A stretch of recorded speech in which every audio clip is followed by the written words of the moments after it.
자, 오늘 우리에게 주신 하나님의 말씀은 예레미야 애가입니다. 예레미야 애가 3장 18절에서 27절 소망이 끊어질 때라고 하는 제목을 가지고 하나님의 말씀 보도록 하겠습니다. 예레미야서 애가 3장 18절에서 27절 우리 한 절씩 교독하겠습니다.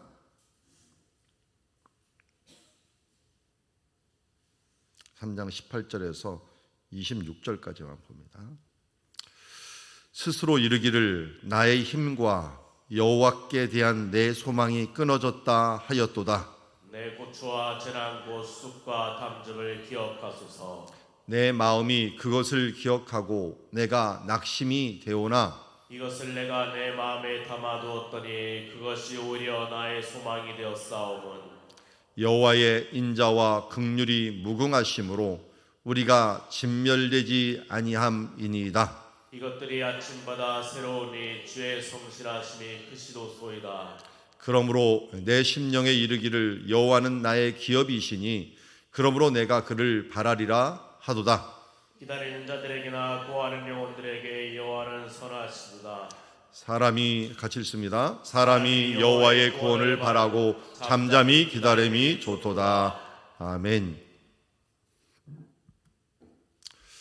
자, 예레미야 애가는 예루살렘이 멸망했을 때 소망이 없는 가운데 고난 중에 기록한 말씀입니다.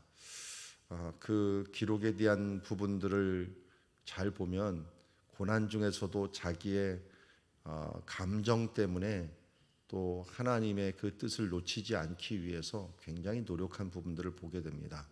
예를 들어서 이 예레미야 애가를 기록할 때 우리 A, B, C, D, C라고 하는 것들 아시는지 모르겠습니다. 우리나라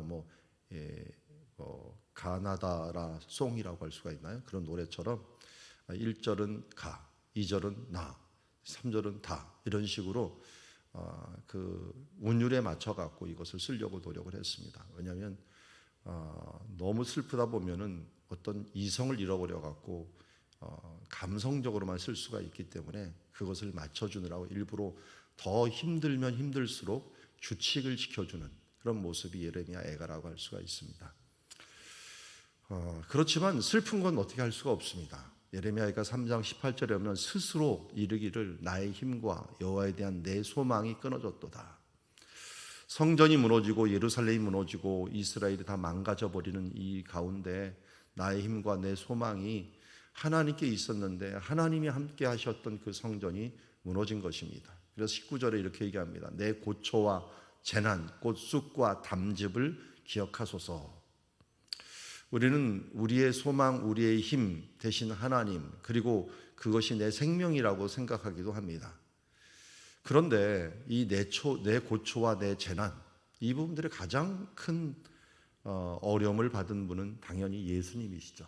예수님이 나의 하나님이여 나의 하나님이여 어찌하여 나를 버리셨나이까 하면서 하나님께 소망을 두고 하나님이 나의 힘이라고 생각했는데 내 고초와 재난 곧 쓴 것이 담즙을 이제 짜갖고 예수님의 입에다 댈 정도로 사람들이 그것이라도 소망을 가지라 했는데 그 담즙이 나를 이겨서 이제는 나의 힘과 내 소망이 끊어졌다라고 말할 수밖에 없는, 나를 버리셨나이다 라고 말하면서 말할 수밖에 없는 그 순간이 어디가 있습니까? 낙심이에요.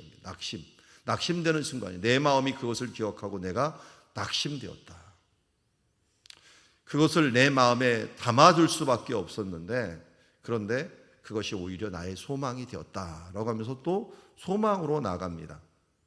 여러분, 우리가 18절에서 21절 상반절까지 기억해야 될 부분들은 뭐냐면, 아무리 믿음이 좋고 심지어 예수님조차도 힘들 때는 힘들다고 얘기한 것입니다.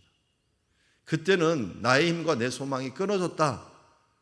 예수님조차도 왜 나를 버리셨습니까? 라고 말할 수밖에 없었다라고 하는 것을 기억하면서 우리는 감정이 없는 동물들이 아니고 현실을 그냥 다 무시하는 존재가 아니라는 것입니다.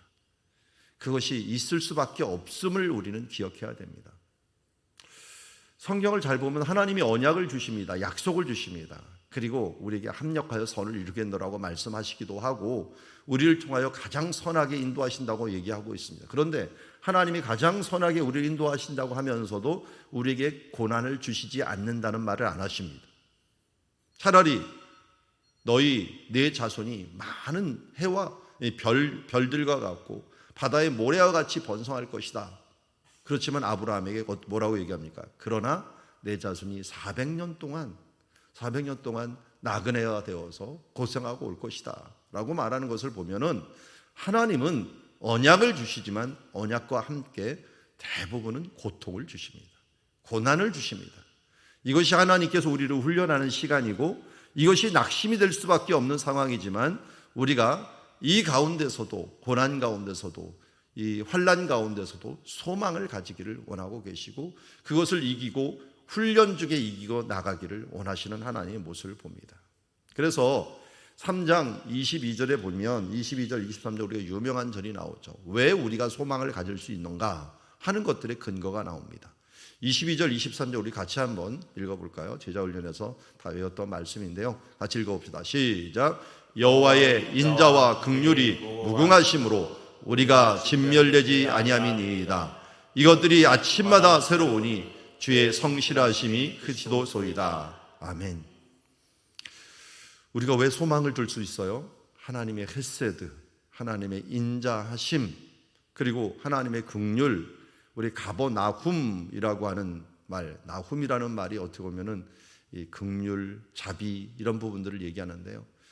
일부러 예수님께서 오셔갖고 일하신 장소도 긍휼이라는 이름, 자비라는 이름을 가진 장소에 가셔서 예수님께서 사역을 하실 정도로 하나님은 예수님을 보내시는 것들이 우리에게 주신 가장 큰 인자와 긍휼이라고 할 수가 있습니다.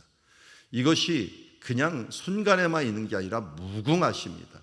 이것이 무궁한 것뿐만 아니라 성실하십니다. 아침마다 해가 떠오르는 것처럼 새롭게 주의 성실하심이 있고 그것이 어때요? 크십니다.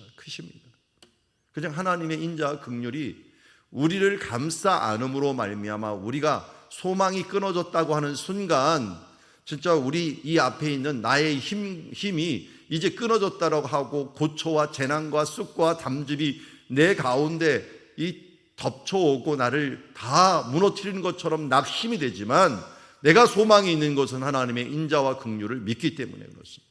이게 바로 하나님을 신뢰하는 믿음입니다. 하나님이 어떤 분이라는 걸 왜 알아야 됩니까? 그분을 알 때 우리가 담대히 또 우리가 굳건히 설 수가 있습니다. 그분의 성품이 인자와 긍휼이 있고 그 인자와 긍휼 가운데 무궁하심이 이게 영원한 하나님의 또 인격이 영원하시도다. 그리고 또 어때요? 성실하시도다. 그리고 전능하시도록 크시도다라고 얘기하고 있습니다.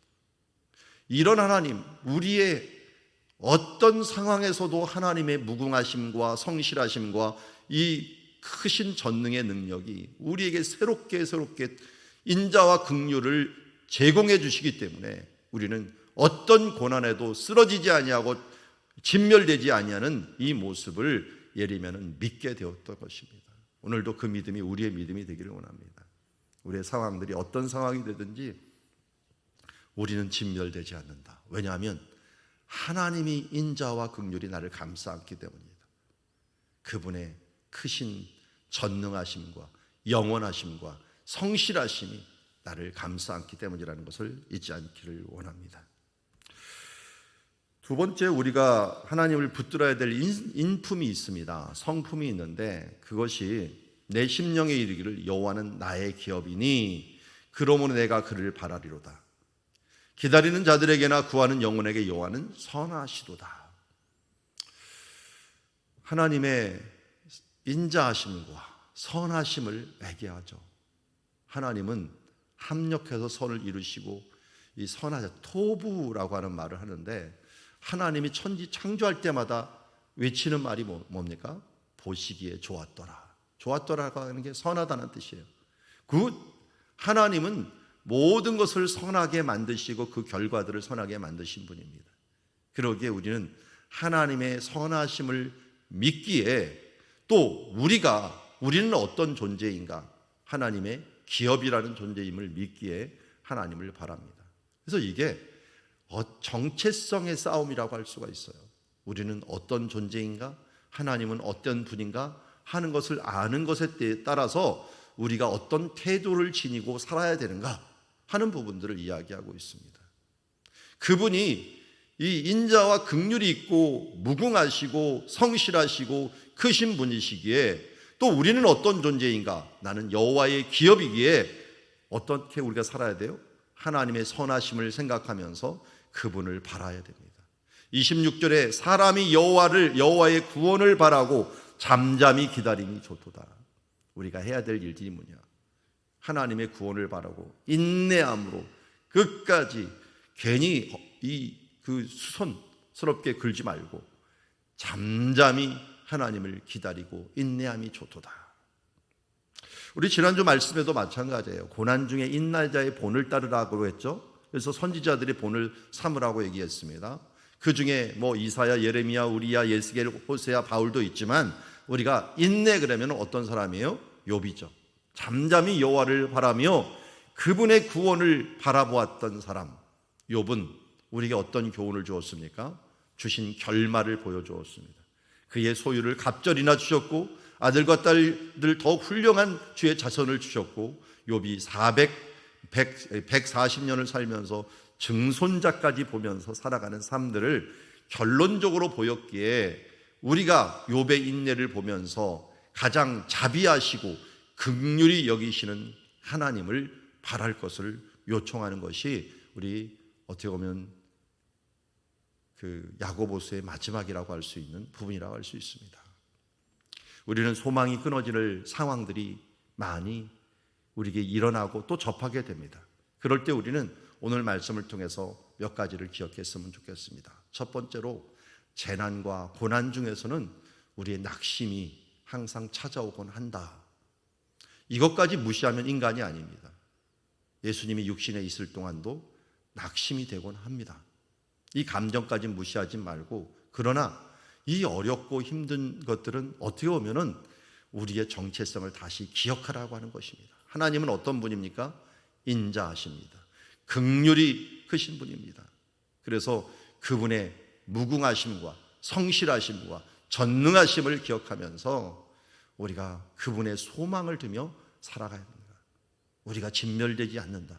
왜냐하면 주의 인자와 긍휼이 나를 감싸왔기 때문이요, 그의 선하심이 나와 함께하기 때문이다. 나는 어떤 존재예요?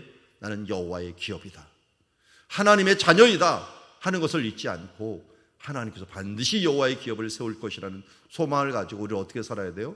주를 바라고 기다리고, 특별히 잠잠히 기다리며 하나님의 일하심을 끝까지 인내하면서 욥의 인내처럼 견뎌내는, 주님만을 바라며 견뎌내는 우리가 되기를 원합니다. 욥기서를 다시 한번 기억하십시오. 욥은 원망도 했습니다. 사실은 문제도 있습니다. 그런데 욥이 끝까지 안 버렸던 것이 뭐냐면 하나님과의 대화입니다. 요새 말하면 기도입니다. 끝까지 버리지 않았던 것은 하나님과 기도하는 것들을 멈추지 않았습니다. 고난 중에 끝까지 하나님과 씨름하면서 그 가운데 하나님께서 그를 인내하는 자라고 칭하였습니다. 우리는 어떤 상황에도 기도를 멈추지 말고 끝까지 함으로 소망이 끊어질 때 욥의 인내처럼 하나님의 주신 그 기업 결코 멸망하지 않는다는 걸 알고 인내로 승리하는 주님의 자녀들이 되기를 주의 이름으로 축원합니다. 기도하겠습니다. 하나님 아버지, 정말 소망이 끊어지는 상황들, 오늘 우리가 명절을 맞지만 주변에 있는 상황들을 보면 정말 소망이 없는 것처럼 보이지만, 그러나 하나님은 우리에게 그래 낙심할 수도 있다, 내가 무너질 수도 있고 고난 가운데 고초 가운데 그럴 수도 있다, 그러나 그것을 마음에 담아둘 때 소망이 하나님께 있음을 잊지 말라고 말씀합니다. 하나님은 인자와 긍휼이 크시며 자비로우신 하나님이십니다. 하나님, 오늘도 우리는 주의 기업이요 하나님의 자녀가 되었습니다. 그러기에 당신의 선하심이 우리를 감싸 안으며 무궁하심과 성실하심과 크신 전능하심이 오늘도 우리를 이끌어 주시는 줄 믿습니다. 그러기에 오늘도 소망의 인내를 가지고 주님을 바랍니다. 잠잠히 하나님의 구원을 기다립니다. 주님, 이 모든 것을 이루시고 이룰 하나님의 그 전능하심과 성실하심이 오늘도 우리와 함께 있는 것처럼 우리도 주 앞에 성실하게 끝까지 주님을 바라는 인내의 믿음이 되게 하여 주시옵소서. 친족 중에 아직도 주의 품으로 돌아오지 않은 자녀들이 많이 있습니다. 그를 위하여 기도하고 특별히 자녀와 우리 자손들을 위하여 기도하면서 더 주님 앞에 온전히 돌아올 수 있도록 끊임없이 끝까지 지치지 아니하고 기도하며 나아가게 하여 주시옵소서. 예수님의 이름으로 기도드리옵나이다. 아멘. 또 주신 말씀